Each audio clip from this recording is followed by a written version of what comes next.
Yes, sir.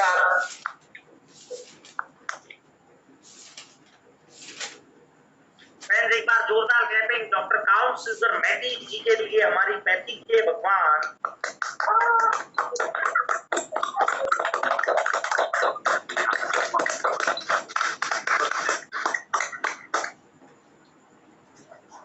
60 लोग हैं, laptop का स्पीकर पड़ जाना चाहिए, लेकिन चलो, जो अपने भगवान के लिए, जिनकी वजह से हम खा रहे हैं, कमा रहे हैं, अपने बच्चों को अच्छी लाइफ दे रहे हैं, उनके लिए हम क्लैपिंग नहीं कर सकते, तो अब क्या करेंगे?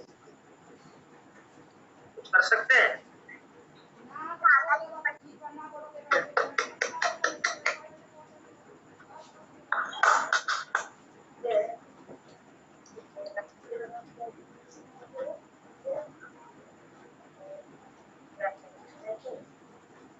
फ्रेंड्स, आज का हमारा सेशन वेरिकोज वेन्स।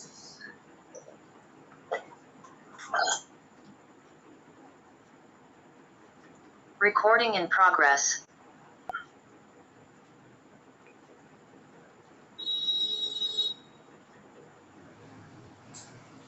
फ्रेंड्स, आज हम बात करेंगे वेरिकोज वेन्स के बारे में। वेरिकोज वेन्स, बढ़ी हुई नसों को वेरिकोज वेन्स बोला जाता है, और किसी भी वेन्स में, नस में वेरिकोज वेन्स हो सकता है, लेकिन सबसे अधिक प्रभावित इफेक्टेड नसें पैरों और पंजों में होती हैं। जो पैर और पंजे होते हैं, उनमें सबसे ज्यादा नसें इफेक्टेड होती हैं। इसका कारण यह भी है कि ऐसा पेशेंट जो ज्यादा खड़ा रहता हो, घूमने से निचले पैरों की नसों में दबाव पड़ता है, खड़े रहने से दबाव पड़ता है। और वेरिकोज वेन मोस्टली स्किन की लेयर सतह के नीचे उभरी हुई नीली नसें दिखती हैं। यह मोस्टली पैर और पंजे को इफेक्ट करती हैं। सूजी और मुड़ी हुई वेन्स को कभी कभी स्पाइडर वेन्स भी बोला जाता है। वेरिकोज वेन्स और स्पाइडर वेन्स बहुत से लोगों के लिए कॉमन डिजीज हो सकती है, लेकिन बहुत बार ये क्रोनिक भी हो जाती है, क्योंकि ये सर्कुलेटरी प्रॉब्लम्स इसकी वजह से होती है। और फ्रेंड्स, वेरिकोज वेन्स के टाइप्स आप देख पा रहे होंगे: normal veins, reticular veins, varicosis veins, oedema, varicosis eczema, varicose veins. जो स्पाइडर वेन्स होती हैं, वो मकड़ी के जाले या पेड़ की शाखाओं की तरह लगती हैं। ये केवल एक कॉस्मेटिक प्रॉब्लम्स, और इनका ट्रीटमेंट इलेक्ट्रोहोम्योपैथी में बहुत मिरेकल ट्रीटमेंट्स है। वेरिकोज वेन्स में आप सिम्टम्स देख सकते हैं फ्रेंड्स, कि वेरिकोज वेन्स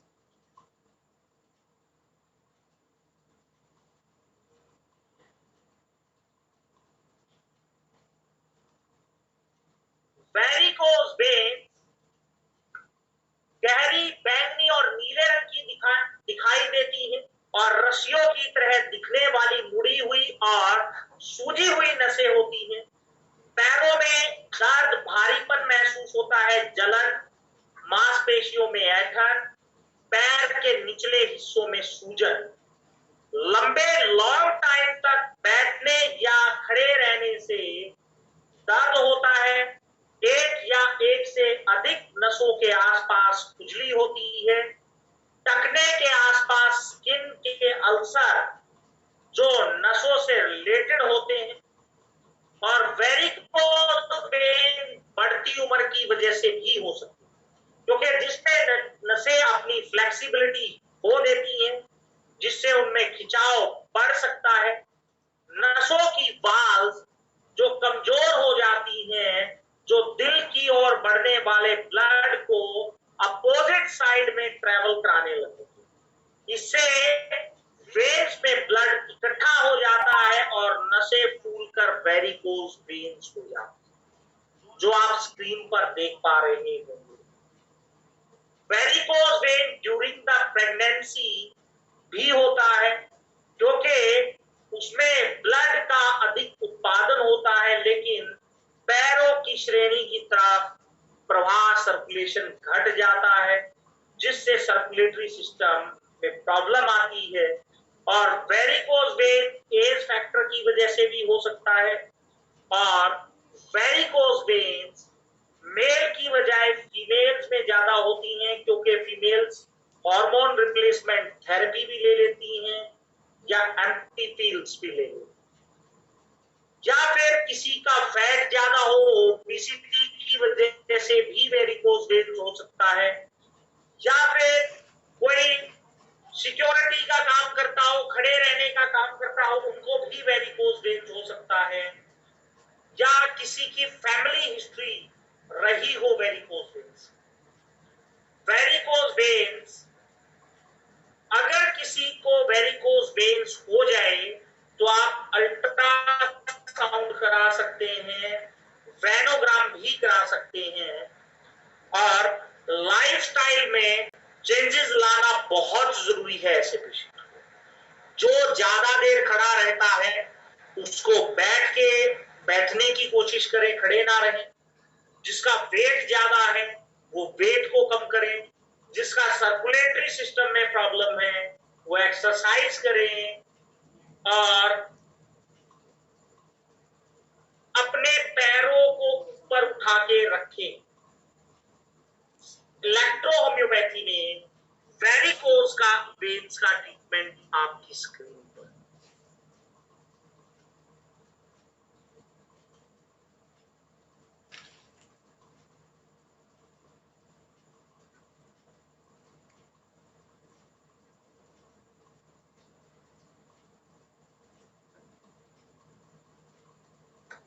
इसके बहुत अच्छे रिजल्ट्स हैं। हम हजारों लाखों लोगों पर ये फॉर्मुलेशन यूज कर चुके हैं, जो आपकी स्क्रीन पर है।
फ्रेंड्स, वेरिकोज वेन्स में आप F1, C1, L1, A2, C5, S5, BURP1, BED1, WE, L1, RE और G।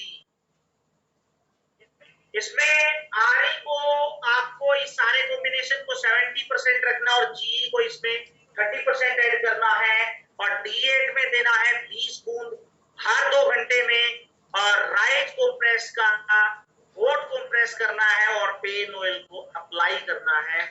Friends, with in 15 days varicose vein में दर्द बहुत ज्यादा होता है, आपको मिरेकल रिजल्ट्स मिलेंगे। अगर वेरिकोज एक्जिमा या अल्सर हो वहां पे आप RE की जगह G का यूज करेंगे, बहुत बेटर रिजल्ट्स मिलेंगे।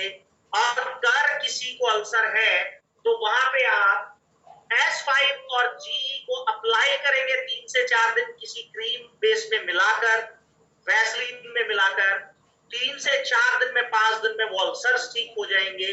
और पेन के मामले में तो आपको विद इन 3 डेज रिजल्ट्स मिल जाएंगे। इलेक्ट्रोहोम्योपैथी वो मिरेकलपैथी है जिसमें आप वेरिकोज वेन का बहुत अच्छा ट्रीटमेंट कर सकते हैं, ज्यादा से ज्यादा लोगों की सेवा कर सकते हैं।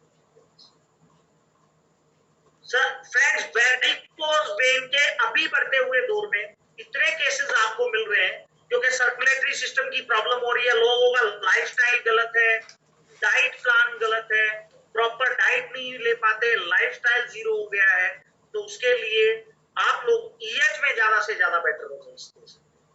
और वेरिकोज वेन्स में मैंने खुद बहुत अच्छे रिजल्ट्स ले चुका हूं, और भी हमारी टीम में बहुत अच्छे रिजल्ट्स ले चुके हैं।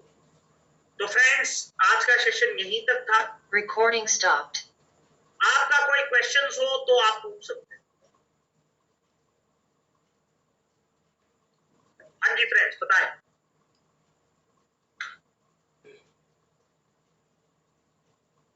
सर आरई और जी में किस कंडीशन में जी दिया जाएगा और आरई किस कंडीशन में दिया जाएगा? सर वैसे तो नॉर्मली आरई और जी देना है, यानी कि इस कॉम्बिनेशन में आरई तो जो नॉर्मल रहेगा वो रहेगा, बट जी को 30% ऐड करना है। इन केस अगर अल्सरेशन है तो उस कंडीशन में आपको जी देना है एक्जिमा। सर वेरिकोस को कोई को क्या होता है, वो नारा पाट के ब्लीडिंग होता है, वो टाइम को जी ऐड करना क्या सर?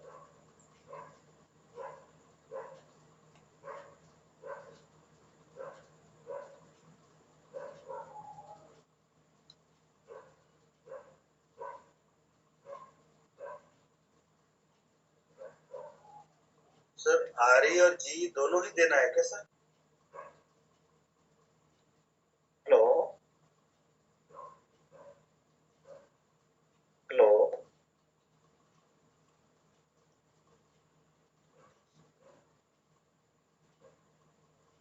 हाँ जी बताएं। सर वो जो वेरिकोस का जो नारा फूटता है ना सर, वो कभी कभी कोई को ब्लीडिंग होता है, वो टाइम को सर जी ऐड करना क्या सर? सर जी अल्सरेशन में ऐड करना है आरई की जगह, अगर एक्जिमा हो या अल्सर हो। ये स्क्रीन देख पा रहे हैं ना आप, यस सर। इस कंडीशन में।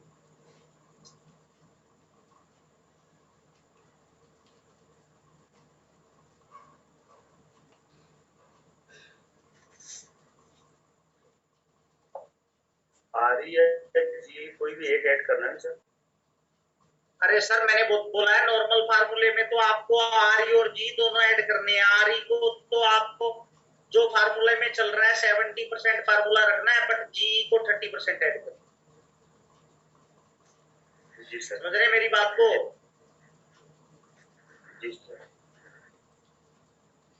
उस सभी को मिला के 70% रहेगा सर, केवल जी का जो 30%।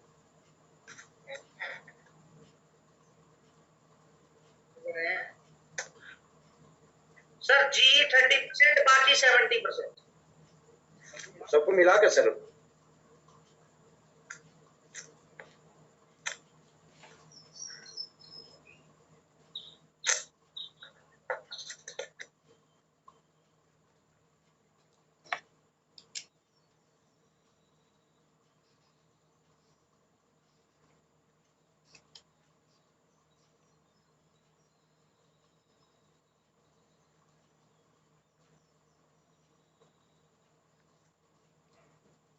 Hello sir.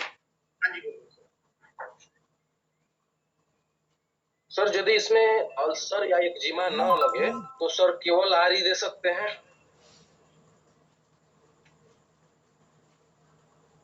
बिल्कुल दे सकते हैं, कोई इश्यू नहीं।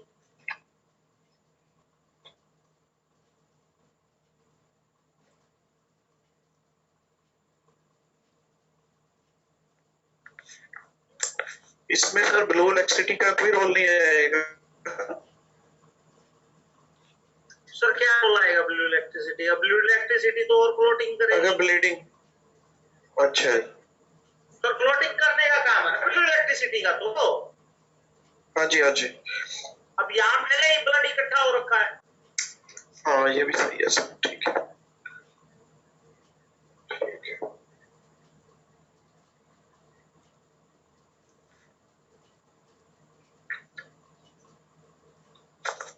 हाँ जी क्लियर है, कोई डाउट तो नहीं है?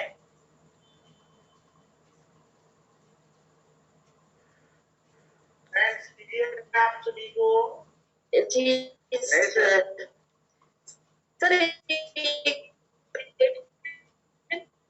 आवाज नहीं आ रही मैम, आवाज नहीं आ रही। सर ये हेलो सर, हमारा क्वेश्चन है।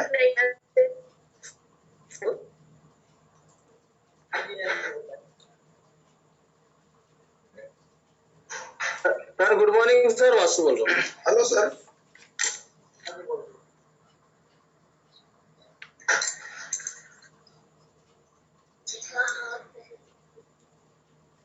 हेलो। हाँ जी हेलो सर। सर एक पेशेंट का एक्सीडेंट हुआ था सर, उसे माथा में चोट लग गया था, तो पूरा ट्यूमर टाइप पर हो गया था। REP लगवाए तो सर तो कम गया, दर्द कम गया, लेकिन सर पेशेंट ना बार बार चक्कर तो क्या प्रोटीन अंदर क्या करा दो, मेडिसिटी करा दो, चक्कर बार बार कर दो।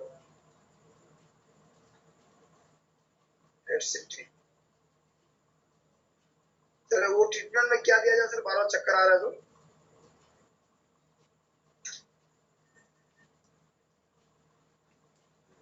वो अंदर में क्लोटिंग का भी चांस है क्या सर? सर क्लोटिंग का चांस हो सकता है।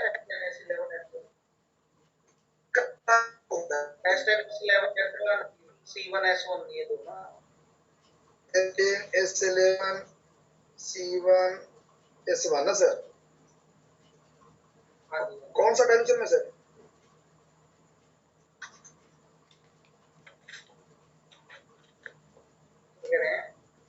कौन सा डायल्यूशन में सर?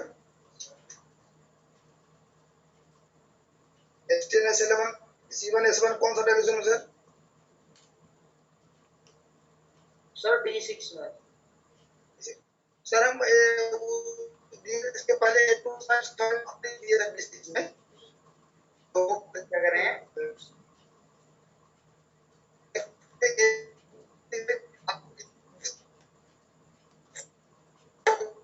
हाँ जी। पहले दिए थे सर D6 में। सर आवाज नहीं आ रही आप। आवाज नहीं आ रही सर? सर आवाज नहीं आ रही, आपके नेटवर्क में प्रॉब्लम है। नेटवर्क में आवाज आ रही है सर? हाँ जी बताए। हाँ सर, ये बोल रहे थे कि A2 S5 C5 RE6 में दिए थे, तो क्या सर उसको चलने दे क्यों बंद करवा दें? सर जहाँ क्लोटिंग हो, आपने तो एक चीज सोचा कि क्लोटिंग टूट जाएगा जी यही सोचा ना सर, लेकिन यस सर। क्लोटिंग तोड़नी कहाँ है ये भी तो देखो ना साहब। भाई इनके सनरेज हो गया, क्लोटिंग होगी तो कहाँ की खत्म करोगे? तो और दूसरी चीज A1 का देना बहुत जरूरी है। A1 का D8 में देना बहुत जरूरी है। F1 C1 S1 A1 C1 S1 A1 D8 में। हाँ जी हाँ। यहाँ तक क्लियर है फ्रेंड्स, कोई डाउट तो नहीं सर है? गुड मॉर्निंग सर, वासु बोल रहा हूँ। हाँ जी डॉक्टर। सर एक पेशेंट वो क्या है कि परसों दिन मशीन चलाते हुए उसके मशीन के अंदर आ गया था वो, उसका चेस्ट। ओके। तो उसको क्या है कि एक्सरे उसने करवाया तो वो ब्लड क्लॉटिंग हो रहा अंदर, कोई बोन्स क्रैक कुछ भी नहीं हुआ, खाली सर RE और B, RE 90%, B 10%। इसका और को प्रेस करा दो। REP का लेकिन बहुत अच्छा रिजल्ट है सर। आज एक्सीडेंटल में बहुत अच्छा रिजल्ट हुआ।